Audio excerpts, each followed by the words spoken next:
United States-based Zimbabwean biomedical scientist and software engineer, Freeman Chari, says it is a myth that ZANU-PF has all the support in rural areas. In a Twitter thread, Chari noted that the opposition MDC made inroads in Midlands and Masvingo, perceived ZANU-PF strongholds in the 2008 elections, and this shows that the opposition can win the rural vote in a free and fair election.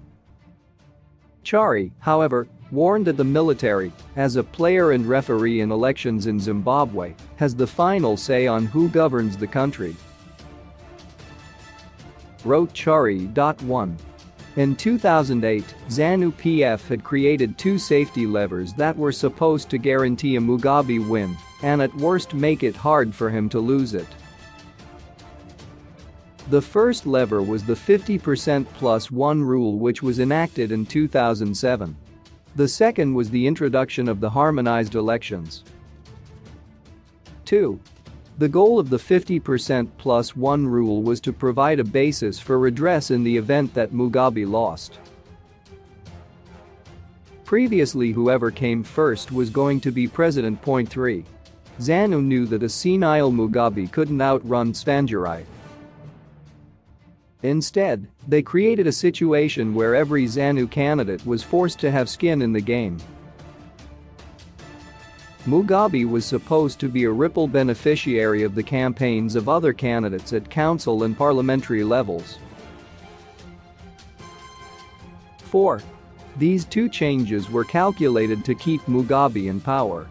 I think there is general consensus that the March 2008 elections were the freest elections ever held in Zimbabwe.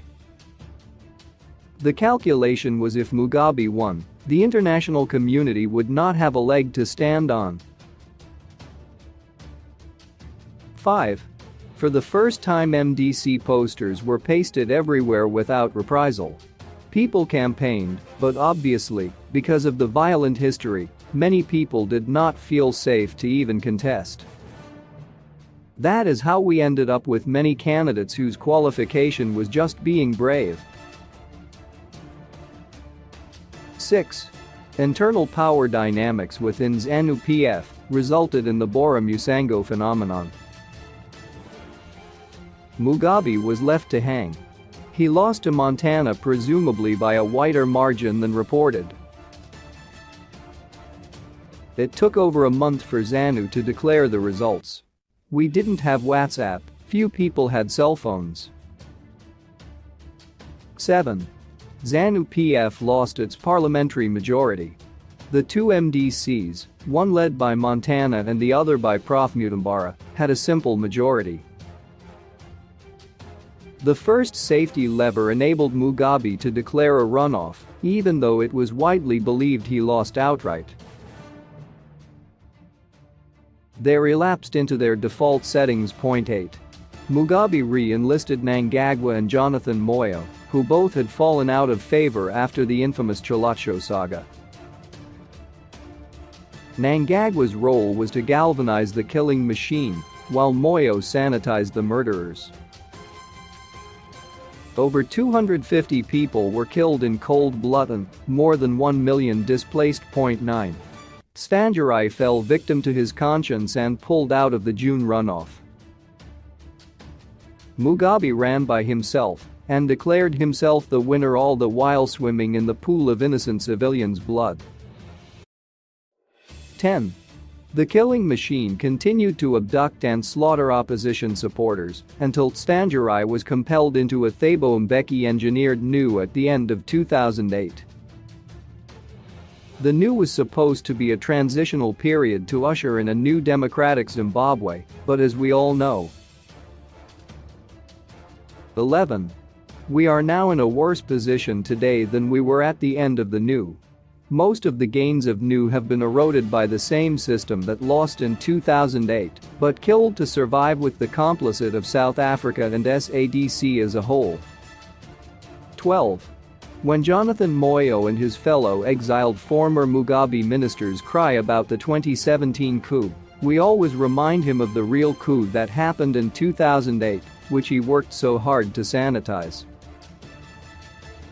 The 2017 coup was just thieves stealing for their fellow thieves. 13. There are lessons that we have to draw from this history. Lesson 1. ZANU-PF does seemingly holy things, but for demonic reasons always. At all times, mistrust anything they do, and check your side pockets whenever they come up with a new law or policy. Always. 14. Lesson 2. In a free and fair election, the opposition has the capacity to win both urban and rural votes. It is a myth that ZANU-PF has all the support in rural areas. 2008 MDC cleaned Manicaland and made significant gains in Midlands and Masvingo. 15. Lesson 3. The opposition can win an election, but the military is the biggest elephant in the room. We can win in 2023, but the military, which is a player and referee, has the final say on power unless we have a strategy to split the military, provide an alternative force. 16. Lesson 4. ZANU-PF kills for power. They don't care about the common man. At some point, we need to all reread Newton's 3 laws of motion. Number and attenda. 17. Here are Newton's laws in context 1. ZANU-PF will continue in its destructive path unless citizens decide to amass an alternative force. 2. The more they loot, the more they accelerate the destruction. 3. Every action has a reaction. Currently, ours is to whine. We need 2 emoji of a burning fire.